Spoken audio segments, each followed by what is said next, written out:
Friend, स्वागत करते हैं हम नासिर सर के साथ यूट्यूब चैनल पे। फ्रेंड, अभी हम इस वीडियो में आपको कलेक्टिव नाउन यानी समूहवाचक संज्ञा के बारे में बताएंगे। इसका जो पिछला वीडियो था उसमें हम प्रॉपर नाउन और कॉमन नाउन के बारे में बताए थे। दोस्तों, यदि आप हमारे चैनल पे प्रथम बार आए हैं यानी हमारे चैनल पे नए नए आए हैं तो चैनल को सब्सक्राइब कर ले और अपने दोस्तों में वीडियो को शेयर करें, क्योंकि हम अपने चैनल पर आपको एकदम बेसिक जानकारी देते हैं अंग्रेजी सीखने वाला, जिसमें हम ग्रामर का नॉलेज देते हैं और उसके बाद अंग्रेजी का हिंदी करते हैं वर्ड के साथ, वर्ड मीनिंग के साथ। तो दोस्तों, अभी हम पढ़ा रहे हैं नॉन। तो नॉन के जो 5 प्रकार होते हैं उसमें 2 प्रकार प्रॉपर नॉन और कॉमन नॉन को पिछले वीडियो में हम बता चुके हैं। ठीक है, आज बता रहे हैं कलेक्टिव नॉन। तो दोस्तों, स्टार्ट करते हैं। कलेक्टिव नॉन, इसका अर्थ होता है समूहवाचक संज्ञा। दोस्तों, कलेक्टिव का अर्थ होता है समूह और नॉन का अर्थ होता है संज्ञा, यानी कि समूहवाचक संज्ञा। यानी कि ये जो कलेक्टिव नाउन होते हैं उसमें पूरे समूह का बोध होता है। ठीक है, तो इसका डेफिनेशन लिखते हैं, यानी हिंदी में इसका परिभाषा लिखते हैं कि जिस नाउन से पूरे समूह का बोध होता है, जिस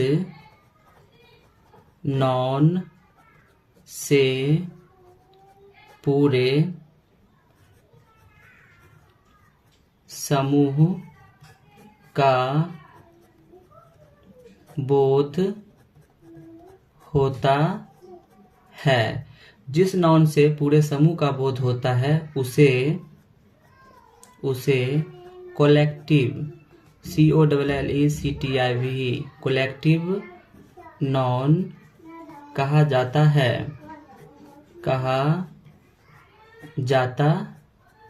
है। यानी दोस्तों, ये जो कलेक्टिव नाउन है इसमें पूरे समूह का बोध होगा।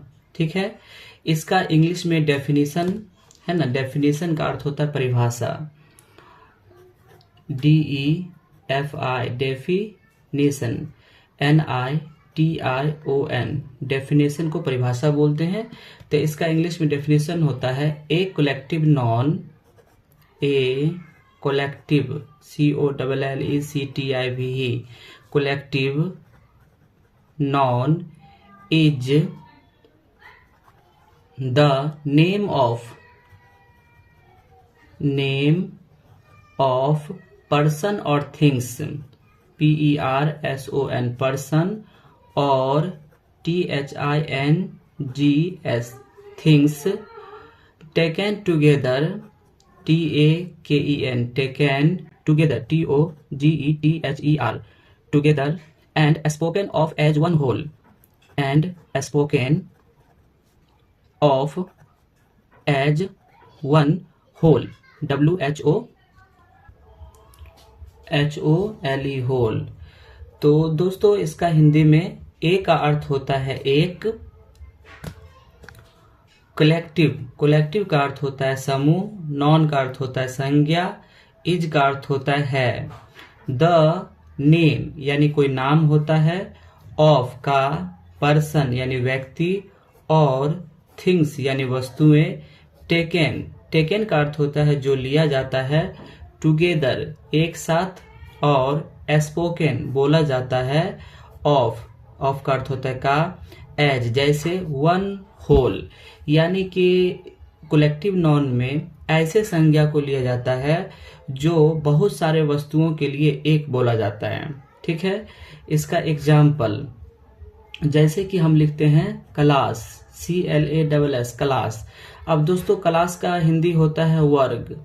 ठीक है, अब वर्ग में क्या होता है, वर्ग में बहुत बच्चे होते हैं, तो इसके लिए हम क्लास जो यूज करते हैं वो मेरा नॉन हो गया, कौन सा, ये हो गया कलेक्टिव नॉन।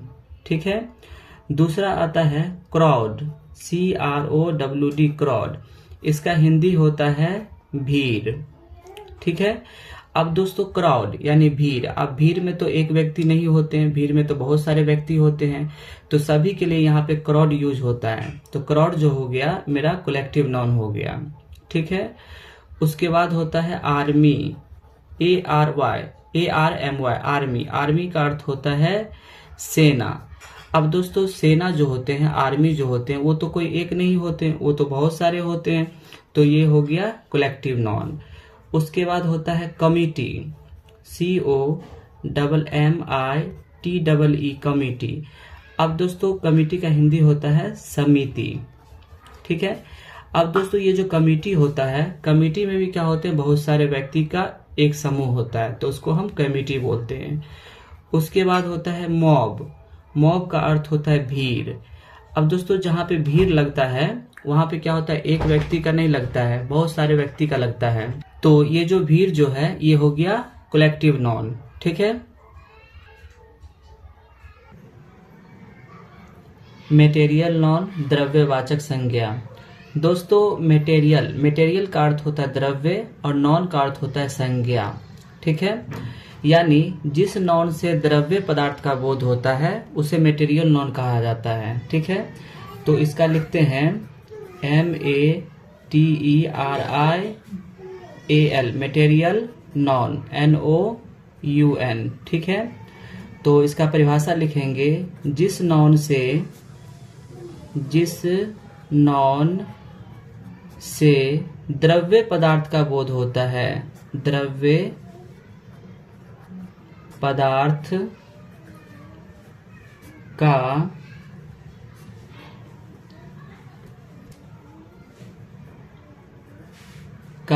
बोध होता है उसे मटेरियल नाउन या द्रव्यवाचक संज्ञा कहा जाता है। मटेरियल नाउन कहा जाता है, ठीक है। दोस्तों इसका इंग्लिश में डेफिनेशन होता है, ठीक है। डेफिनेशन,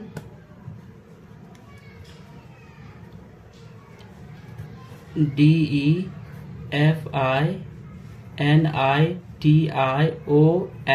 डेफिनेशन, ठीक है। तो इसका डेफिनेशन क्या होता है, तो a material non, METERIAL, material non is the name of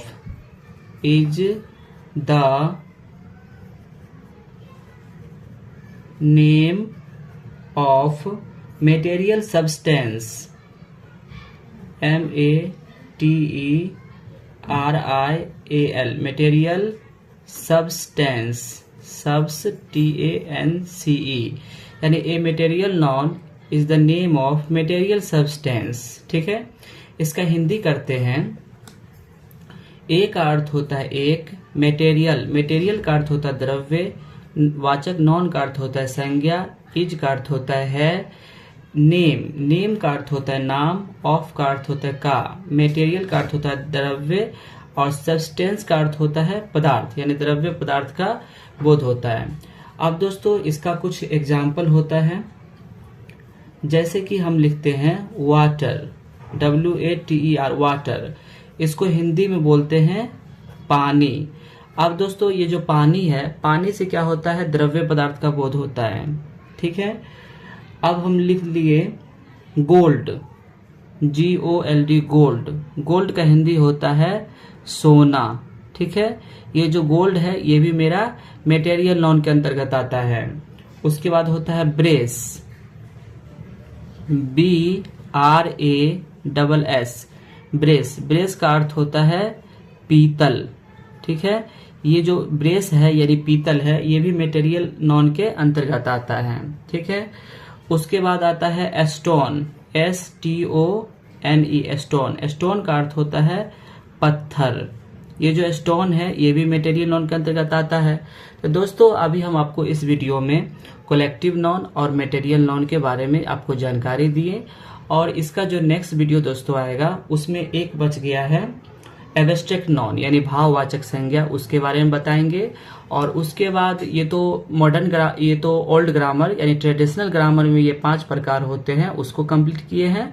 और उसके बाद क्या होता है कि जो मॉडर्न ग्रामर होते हैं यानी आधुनिक ग्रामर यानी अभी का, उसमें नॉन के 3 प्रकार होते हैं, है ना। तो उसके बारे में आपको नेक्स्ट वीडियो में बताएंगे। दोस्तों यदि अभी तक हमारे चैनल को आप सब्सक्राइब नहीं किए हैं तो सब्सक्राइब करें, और आप अपने दोस्तों में भी इसको शेयर करें, और आप ये जो वीडियो में जो भी बताया गया है आप उसे याद कर लें, आपको क्लास में ये सब चीज़ पढ़ाया जाएगा। तो दोस्तों तब तक के लिए गुड बाय।